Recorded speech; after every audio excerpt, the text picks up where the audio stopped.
Hi and welcome. I'm Victoria, the minimalist. I know that's very hard for people to say. The minimalist is actually my main channel. And then because every once in a while I would do stuff about book reviews on there, I thought I need to make my own reading channel. So that's why I came up with the Minimalist Reads.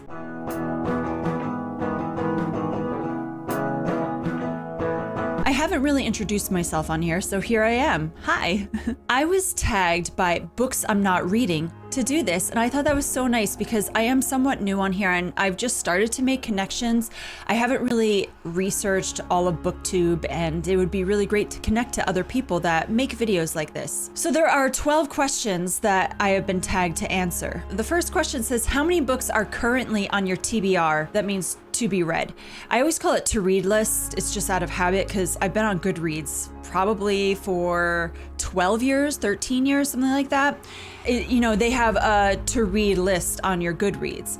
So let's go look at my Goodreads real quickly. Okay, so this is my want to read list. I have 171 on my Goodreads. So that's Goodreads alone. All of these books are on my to-read list. The one that's on here the longest, I think I put on in 2019. I have a habit where I make sure that when I read new books, I also go back to my original books that I've had on there for a while, so I cover those. But I also have my Barnes & Noble list, which has some of those included, but these are also books that I've been wanting to read, and that's 158 items. But like I said, there are some of the books that are on my to-read list on Goodreads that are also on here. But then there are some like here, these are some from my little one to read to him as he gets older. But then I have ones that I should put some of these on my to-read list that I want to read coming up. A lot of the books on my Barnes & Noble list are books that I can't really find unless they're on here. I don't shop on Amazon. I've been avoiding it for a long time. How do you choose TBR books, and have you ever gamified your TBR? That means the prompts and games. So because I'm newer to this, I have not done any of those cute little jar things where you put all your books inside and you choose which one. I think that's really adorable. I'd like to do that one day.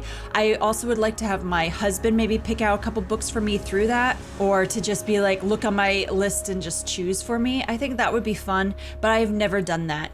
So how do I choose? Again, I look at my list and I see first off, what do I really, really, really want to read on the list? And then does my library have it? And if my library doesn't have it, does Barnes & Noble have it? So that's really what determines it for me. So I'll go, okay, what's the oldest book on my to-read list? And I'll choose that as something that I want to read this year. And that's how I usually start out my year. Like, I have to read this book. It's been on there a long time. So what you saw on my oldest was not my oldest at the beginning of the year. I've already read some of the books that I've been wanting to read for several years. Do you have reading areas of focus to choose books for? If yes, how many? I mean, if you've seen my latest video about the summer books that I've been wanting to read, I do come up with themes. I had where I wanted a summery flow, where I wanted swimming, water, something with that kind of feel. So I guess sometimes it's whatever my emotions are too at the time. Does a TBR help you focus? I'm very good at focusing without needing that, but I do like being able to just not build up a lot of books and go like, oh, now I have a physical book realm. So I like the fact that I could go, hey, I want to read this, go find it at the library and then read it, or buy it if the library doesn't have it and then read it. Do you suffer from the book noise of TBR? I don't really know what that means, book noise. So I guess I don't suffer from it because I don't know if that means where maybe I get anxiety about it. I don't get that. Do you give your TBR a time limit, and does a TBR make you stress about reading quick enough? I read fast as it is. I figure if I could read a couple books every few days, maybe one book one day, I feel happy if I can read maybe 2 books in a week. I don't feel a rush. For instance, if you look, I had planned to read 120 books this year, but I'm already at 88. So I'm really doing very, very well. And I'm gonna read probably more books than I've ever read before. And last year I read 134 books. The year before was only 119. I was also, I had an infant that year. I had 67 only the year before, 52 the year before. But I had 112 books in 2019, 134 books. So if you keep going, you could see how it's always so different. And I started in 2011 on Goodreads anyway. I started before then with reading every year. I do set goals saying, oh, I want to read this many books for the year. And I think that really helps. While I don't have a necessary time limit, I just try to make sure that I read the books that I want to read. And sometimes I go through and I'm like, this book doesn't really seem very me-like anymore. So I get rid of it from my list. That's easy for me. Do you have rebellion syndrome, not wanting to read a book because you put it on your TBR and now feel like you have to read it? No, I don't. Why? That would be weird. I put it on my list so that way I could read it and so I could be interested in it. So I don't have a rebellion. Of course I want to read whatever I put on my list. If I don't want to read a book, I won't put it on my list. Do you keep books on your TBR until they are read or swap the TBR around regularly? So again, I just randomly pick ones. I think that doing it seasonally helps me get through my list a little bit easier, because then I can be like, oh, I did want to read this a couple of years ago. Let's do that now. Have you ever killed a book by having it on your TBR too long? Again, yes, I have killed books by where I'm like, you know what, this doesn't suit me anymore. If I've had it on my list for 5 years and I go back and I go, what is this book about?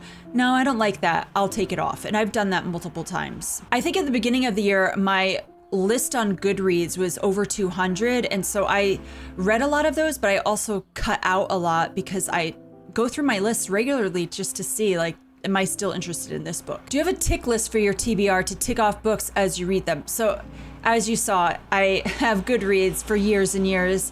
That's what I've used, and it's been very helpful. And I love going back to see what I've read in the past. And sometimes I could say, that sounds familiar. Have I read that? And I'm like, yeah, I have. And other times I could be like, oh, I read that, but what year did I read that? And then I could look back. So I love keeping track of it. It helps me. What one change do you think would help your TBR be more fun? Again, I think maybe the games would be more fun, but I have fun anyway. I'm always having fun when I really want to. Final conclusion, TBRs fun or not? And tag people. So yes, of course they're fun. I love coming up with these lists. I feel like it helps me strategize what I want to do, what I want to read, and give me an understanding, like if a sequel comes out, to be ready for that, because I'll see, oh, they're writing another one. Let me put it on my to-read list so I don't forget that there's a sequel. Tag people. So I'm just getting to know some people, so I will try to tag a couple people, but I don't really know many people yet.